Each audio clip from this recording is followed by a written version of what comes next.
আমাদের দাবি ন্যায্য দাবি, সেই দাবি আমরা লড়ে নেব।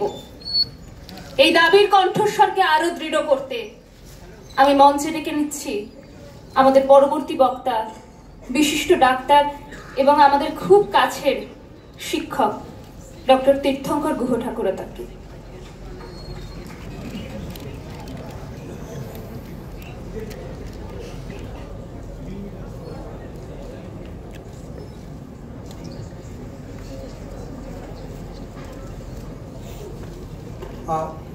উপস্থিত সকলকে নমস্কার।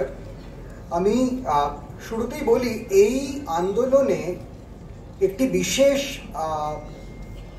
অ্যাট্রিবিউট আমাকে ভীষণ রকমভাবে মুগ্ধ করেছে।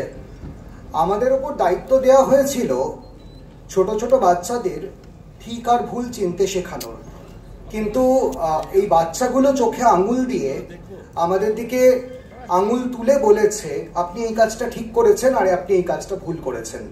এই শিক্ষাটা আমরা বোধহয় জীবনে খুব পাওয়ার সুযোগ পাই না, এবং সেই জন্য আমার খুব মনে হয় রাস্তায় যখন আমি ছেলেমেয়েগুলোর সাথে হাঁটছি, নানা রকম স্লোগান হচ্ছে, মানুষ আবেগের সাথে উত্তেজনার সাথে স্লোগান দিচ্ছে।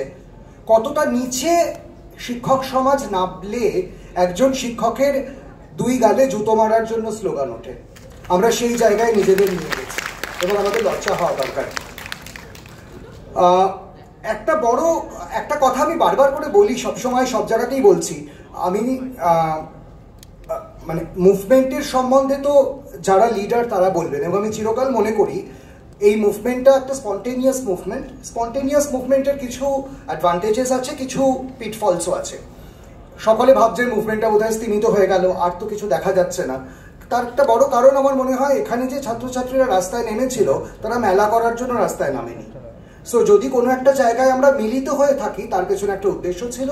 এখন ডিসপার্সড হয়ে যখন তারা কাজ করছে, তারা কিছু ভেবেই কাজ করছে। So I trust my leaders. যে জায়গাটা আমার কাছে খুব কনসার্নিং, এবং বারবার আমি যে কথাটা বলি, এই যে এডুকেশন সিন্ডিকেট এবং থ্রেড সিন্ডিকেটের কথা আমাদের কাছে বারবার করে আসছে, এটা খুব অ্যালার্মিং ব্যাপার, প্রচণ্ড ভয়ের ব্যাপার। আমরা আজ থেকে হয়তো 10-15 বছর আগে আমার অনেক শিক্ষকরা এখানে বসে আছেন, তাদের কাছে আমরা বকা খেয়েছি, তাদের কাছে আমরা রিপার্ট পেয়েছি। কোনোদিনও ভাবিনি তিনি আমার থেকে টাকা নিয়ে আমার থিসিস সই করবেন। এই কালচারটাই আমি দেখে কোনোদিনও বড় হইনি। কোনোদিনও ভাবিনি ঠিককে ঠিক আর ভুলকে ভুল বললে আমার জীবন সংশয় হতে পারে আমার শিক্ষকের হাতে। এইরকম ধরনের কালচারের জায়গায় আমরা কোনোদিনও বড় হইনি, কিন্তু সেই জায়গাটাকে যদি ঠিক করতে হয় তাহলে কিন্তু সেটা আমাদেরকেই করতে হবে। আমার মনে হয় আমাদের কিছু গোড়ার জায়গায় ইন্টারনাল ক্লেন্সিং এর দরকার, যেটা আমি বারবার বলি। এই যে একটা অদ্ভুত সিন্ডিকেট কালচার, সে আমার কাছে কি বিক্রি করতে চাইছে? আমাকে বিক্রি করতে চাইছে তো কতগুলো মেডেলস, অনার্স পাওয়া, ফেল ছাত্রকে পাশ করিয়ে দেওয়া, পাশ ছাত্রকে অনার্স করিয়ে দেওয়া। এর থেকে বেশি দেওয়ার মতন ক্ষমতা এই পচা সিস্টেমের ইন্টেলেক্টের মধ্যে কি আছে? আমার তো মনে হয় না।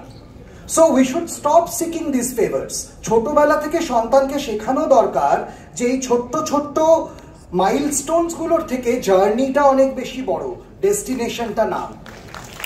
আজকের দিনে দাঁড়িয়ে আমাদের কতজনের মনে আছে ক্লাস 6-এর ইউনিট টেস্টে জিওগ্রাফিতে আমরা কত পেয়েছি? হয়তো কারণ মনে নেই, কারণ সেটা এখন রেলেভেন্ট নয়। কিন্তু আমরা এতদিন ধরে যা শিখে এসেছি, সেই শেখার যে জিওগ্রাফিক্যাল সেন্স, সেটা আমি আজকে জীবনে কতটা কাজে লাগাতে পারছি, দ্যাট ইজ মোর ইম্পর্টেন্ট। তাই এই ছোট্ট ছোট্ট ল্যান্ডমার্কগুলোকে আমাদেরকে একটু রিজেক্ট করতেও শিখতে হবে। তার জন্য দায়িত্ব আমাদের টিচারদেরও। আমার ক্লাসে যে ছেলেটি সাপ্লি পায় সেও আমার ছাত্র, আর যে ছেলেটি অনার্স পায় সেও আমার ছাত্র। ক্লাসের মধ্যে কোনো একজন পড়াশুনোয় অ্যাপারেন্টলি ভালো ছাত্রকে তুলে বারবার করে প্রশংসা করা, আমার মনে হয় সেটাও খুব একটা ভালো কালচার নয়। আর একটা জায়গা বলা খুব দরকার about this thread culture. The thread culture যখন চলে, আমি এটা বিশ্বাস করি একটা ক্লাসের মধ্যে পাওয়ার পজিশন নেয়ার মতন অথরিটি একজন টিচারের থাকা উচিত। পড়ানো, জ্ঞান ইত্যাদির পাশাপাশি ক্লাস কন্ট্রোল করাটাও কিন্তু আমাদের কাজের মধ্যে পড়ে। একজন ছাত্র আমাকে এসে বলছে, স্যার আজকে ক্লাস হবে না, আমি কেন তার মুখের উপর উত্তর দিয়ে বলতে পারবো না এটা ঠিক করার তুমি কে? যদি সেটা না বলতে পারি, পরোক্ষভাবে থ্রেড কালচারকে কিন্তু আমিও ফ্যাসিলিটেট করছি। এই সাহসটা না থাকলে আমাদের বই লেখা উচিত, কিন্তু ক্লাসে এসে পড়ানো উচিত না। থ্রেট কালচারের সাথে rape and sexual assault culture ভীষণভাবে লিঙ্কড। কিছুদিন আগে একটা ভিডিও খুব ভাইরাল হয়েছিল, একটি কাউন্সিল রুমে প্রচুর ছাত্রছাত্রী এসে কমপ্লেন করছে about sexual harassment regarding a teaching faculty, which is more alarming. তো সেই জায়গায় দাঁড়িয়ে আমার মনে হয় আমাদের প্রত্যেককে সচেতন হতে হবে আমার বডি ল্যাঙ্গুয়েজ কি, আমার কথাবার্তা কি। আমার কোনো কথায় যদি কোনো মানুষ কষ্ট পায় তাহলে সেই কথাটাকে আমি মজা বলে উড়িয়ে দিতে পারি না। এবং একটা ট্রিক আমি জীবনে শিখেছি, আমার মনে হয় সেটা আমি শেয়ার করি আমার ছাত্রছাত্রীদের সাথে।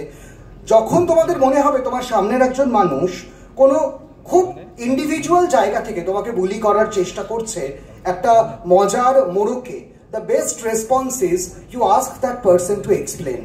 একটু বোকা সেজে তাকে জিজ্ঞাসা করো, আমি ঠিক বুঝলাম না, কেন হাসবো? And that person will be alarmed. এবং নেক্সট টাইম তোমাকে বুলি করার আগে উনি 10 বার ভাববেন, বিকজ ইউ হ্যাভ আইডেন্টিফাইড কোন জায়গায় তার উইকনেস আছে। উনি কিন্তু নিজের বুলি হওয়াটাকে ফেস করতে পারেন না। সবশেষে আমি একটা কথাই বলবো, আমাদের এই ইন্টারনাল ক্লেন্সিংটা দরকার। আমার ক্লাসে যদি কখনো কেউ ক্যাচ দিতে আসে, আমার যেন সেই শিরদাঁড়ার জোরটা থাকে, আমি তাকে মুখের ওপর বলবো আপনার এই সাহসটা হলো কি করে একজন এক্সামিনারকে ইনফ্লুয়েন্স করার।